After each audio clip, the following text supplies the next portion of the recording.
เข้าสู่สเต็ป3กะทิบาดนี่โอ้ยลงไปเลย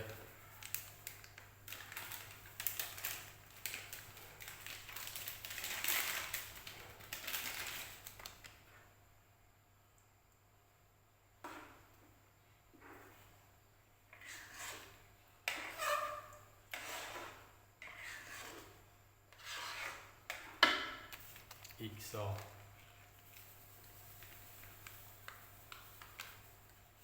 กะทิเลยเนาะโมเมนต์ผมบอกว่าเฮ็ดกินเฮ็ดให้แซ่บเฮ็ดกินเองเปิดไฟขึ้นคนนี้คือเก้า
พอสมัยต่อไป